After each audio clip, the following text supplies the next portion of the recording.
Bonjour et bienvenue sur Sensab. Aujourd'hui, je retrouve Emmanuel Carrière et on va parler de la maladie. Pourquoi est-ce qu'on tombe malade, Emmanuel? C'est simple. Bonjour à tous. C'est simple, tout est simple. Faut toujours. La maladie, c'est le mal à dit. Donc en fait, le corps nous parle. Tout simplement, il nous exprime quelque chose. Donc ce qui est très important dans la maladie, c'est qu'elle est là pour éliminer quelque chose. Mais avant qu'elle arrive dans ce corps physique et qu'elle se manifeste ensuite par la biologie, où on fait des analyses, on va faire des prises de sang, des scanners, des choses, et de détecter des choses.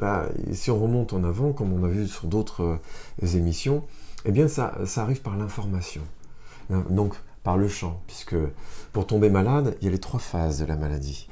Il y a d'abord, on en parlait aussi dans une autre émission, notre patrimoine. Voilà, d'où nous venons, qui nous sommes. Voilà, il y a le patrimoine. Et ensuite, dans cette histoire de notre éducation et d'histoire patrimoine, nous avons des blessures. Elles sont connues, on va les citer: l'abandon, le rejet, la trahison, l'humiliation, l'injustice, la privation, la dévalorisation, l'incarcération.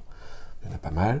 Voilà. Il y a des gens qui ont vécu différents types de violences, physiques, psychologiques, émotionnelles, ou des épreuves. Voilà. Donc, ce patrimoine.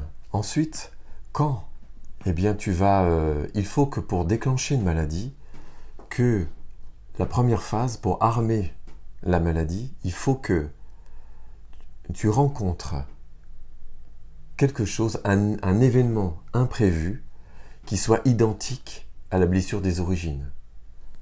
Ça va ? Ensuite, une fois que c'est fait, donc tu as armé. Le système est armé informationnellement dans le champ, Tu peux donner un exemple peut-être ?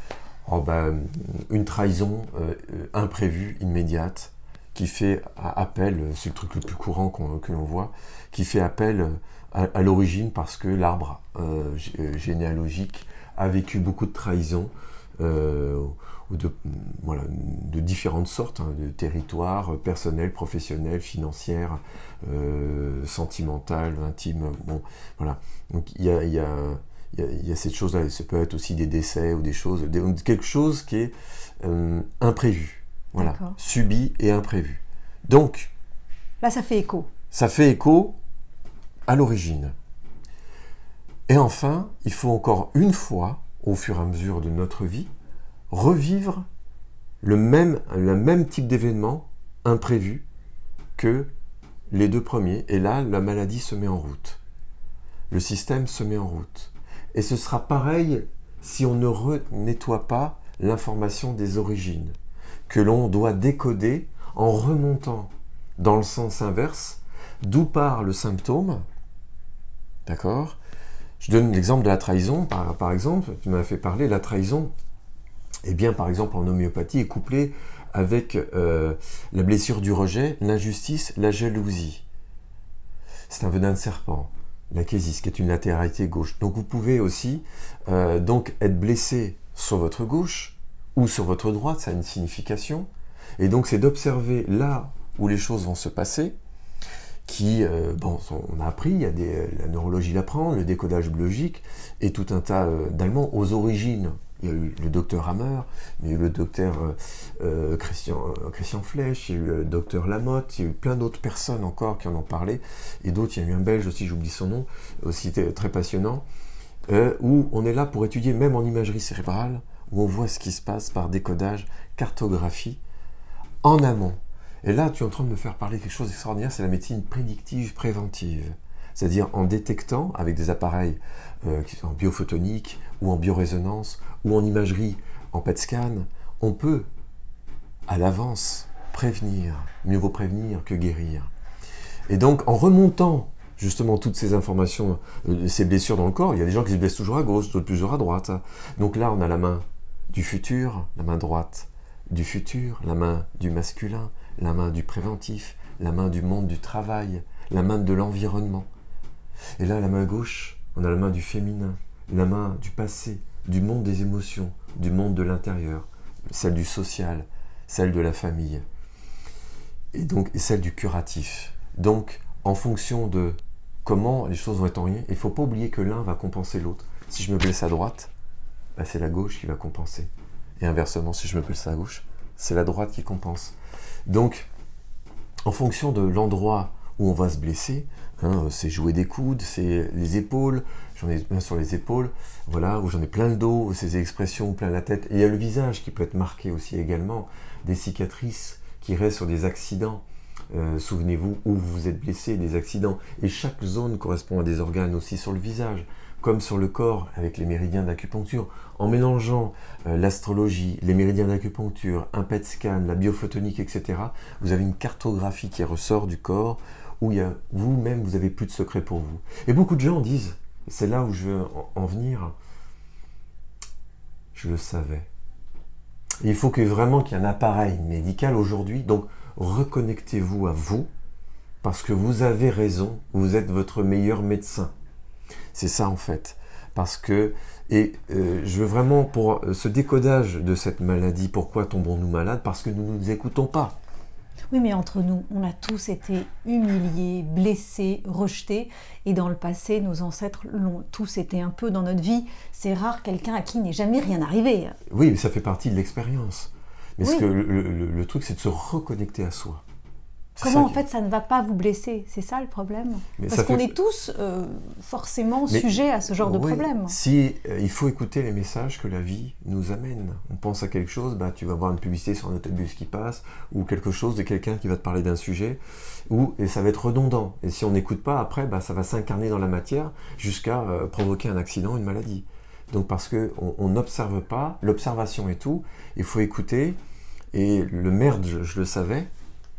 Ça, faut les... Voilà, maintenant, c'est bien écouter sa voix. Savoir s'écouter pour éviter de tomber malade. Il y a beaucoup de gens, aujourd'hui, dans notre époque, des gens qui font des choses contre leur gré. Moi, j'avais pas le choix.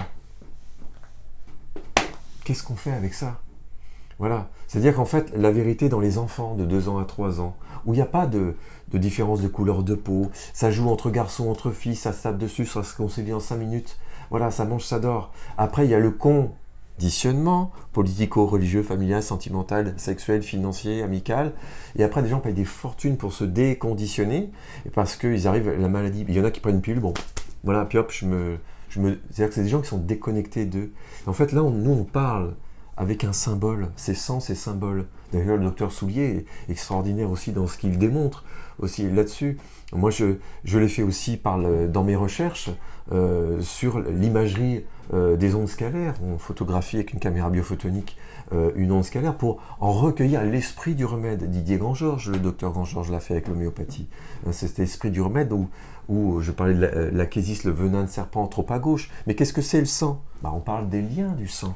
Donc les gens qui ont des problèmes de sang, c'est problème des liens avec la famille. Comment je fais le lien avec la famille? Comment je fais le lien avec moi-même? Avec autrui? Toujours le chiffre 3, sur 3 dimensions. Je répète, plus lentement. Le lien avec moi-même, le lien avec autrui et le lien avec l'environnement. C'est comment j'ai fait le lien avec la famille.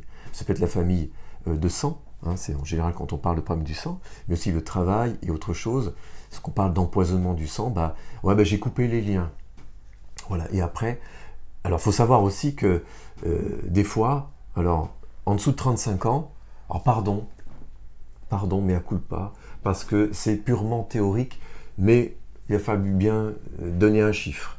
Mais en dessous de 35 ans, vous êtes innocent dans ce que vous déclarez en maladie, puisqu'on vient libérer, en fait, sur 3 générations, on vient, l'enfant, on va dire, voilà, et l'adolescent et l'adulte au départ, en dessous de 35 ans, vient exprimer, incarner dans la matière ce que les autres n'ont pas fait.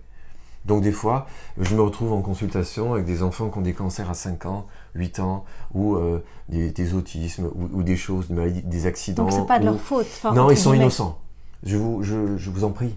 C'est-à-dire, en dessous de 35 ans, vous êtes innocent. Pourquoi entre 35 et 42? Parce que on le calcule avec différentes choses, peu importe les croyances, en astrologie, où les changements, vous voyez le plus de divorces entre 35 et 45, où il y a des grands changements. C'est là où il y a vraiment une prise de conscience du soi, en fait une évolution personnelle, professionnelle, sentimentale et autres. Il y a beaucoup de changements à ce moment-là. Donc c'est vers cette sagesse. Mais avant, non. Avant, s'il y a eu un accident, après on a le droit de ne pas être conscient, mais à partir du moment où on sait les choses, qu'on a mis le doigt, là, il n'y a plus d'excuses. Et alors, comment on fait quand on est avec un enfant de 5 ans qui a un cancer? Il faut aller décodage, et là, il faut soigner justement le champ dont on parlait dans l'émission, cette énergie, cet invisible, il faut remonter. C'est un questionnaire, c'est une enquête entre guillemets, profonde sur 3 générations, et regarder ce qui s'est passé dans les différents styles de vie. Et le cancer dit à quoi je sers? Quand est-ce que je sers? Je suis incarcéré, je suis emprisonné, je vis dans une prison.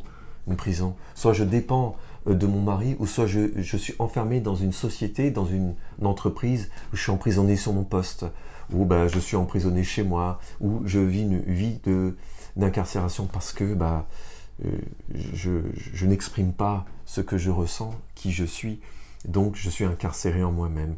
Jusqu'au jour où vous trouvez l'art et la manière de dire les choses, et vous sortez les choses. Vaut mieux des gens qui fassent des colères, qui sont un peu très excités, que des gens qui gardent, qui vont faire des lipomes, des kystes, des hernies, des métastases, des tumeurs, etc. Et après, paf, voilà, ça sort. Donc, attention à tout ça. C'est bien écouter son corps et ses sensations, et surtout de comprendre qui nous sommes. Voilà. Alors, bien sûr, on vivra toujours des expériences, effectivement, mais en écoutant les signes, on minimisera les choses. Après, j'aurais envie de raconter aussi, quand on enquête, on remonte à l'ère primaire. Attention, pour conclure, comment on élève les enfants, dans quel environnement, dans la nourriture, dans l'encouragement, le soutien, entre 0 et 12 ans. C'est l'ère primaire. C'est ce qui va conditionner toute votre vie.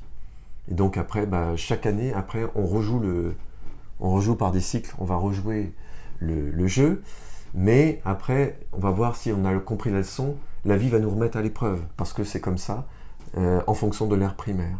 Donc quand il y a des petits calculs que je vais donner pour conclure.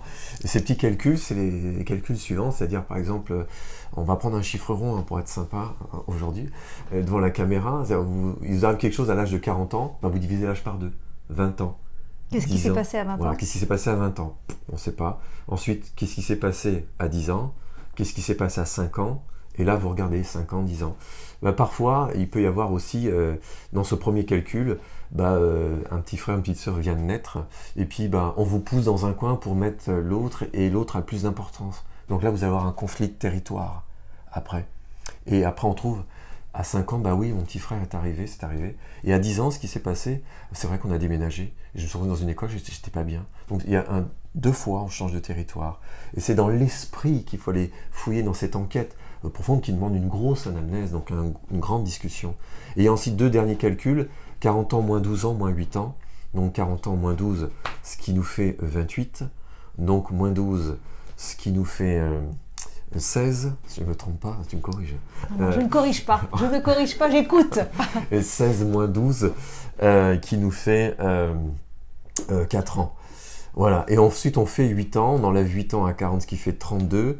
On enlève... On ne suit pas tout là, hein. Voilà. Ça, tu vas pas vite, non, là. 40 ans, tu enlèves 8 ans, tu enlèves juste de 40 ans, soit tu divises là par 2, soit tu enlèves 12 ans, et tu continues à 12 ans, et soit tu enlèves 8 ans, tu continues d'enlever 8 ans. Tu choisis, tu as 3 alternatives. Hein. Oui, il faut faire les 3 pour comprendre ce qui a pu se passer. Parfois des choses anodines, il y en a qui se marient, d'autres qui divorcent, d'autres qui rencontrent, d'autres qui sont virés, d'autres qui sont embauchés, d'autres qui déménagent, d'autres qui ont fait une découverte, d'autres qui ont gagné au loto, n'importe. Mais chaque chose est bonne à prendre, parce que les choses se renouvellent tous les 8 ans ou 12 ans. Voilà. C'est des cycles en fait. C'est des cycles. Pas le même événement. Si vous avez un accident, il n'y aura pas un accident. Mais qu'est-ce qu'il y a eu derrière ce changement? Par exemple, je me marie, je change de statut. D'accord? Je deviens femme, jeune fille, je passe à femme. Mais je peux changer de statut aussi dans l'entreprise. Ouais. Voilà. Je peux changer de statut où je prends un autre titre. Voilà. Ensuite, où je peux divorcer, je change encore de statut. Ouais. Voilà. Et où je peux monter une société avec, je change de statut, je deviens chef d'entreprise. Donc attention à ces subtilités, il faut faire ça avec un professionnel, et donc bien enquêter, qui peut se faire à distance par téléphone ou en présentiel, mais c'est bien enquêter, c'est une véritable enquête sur soi et son environnement. C'est ça en fait, la maladie vient de l'environnement et de notre patrimoine, de notre champ, d'où nous venons, d'où nous sommes éduqués et les valeurs. Là où l'âme s'incarne. Merci beaucoup Emmanuel. Vous ne tomberez plus malade par hasard ou vous ne tomberez plus malade du tout. Merci beaucoup. Extraordinaire. À bientôt.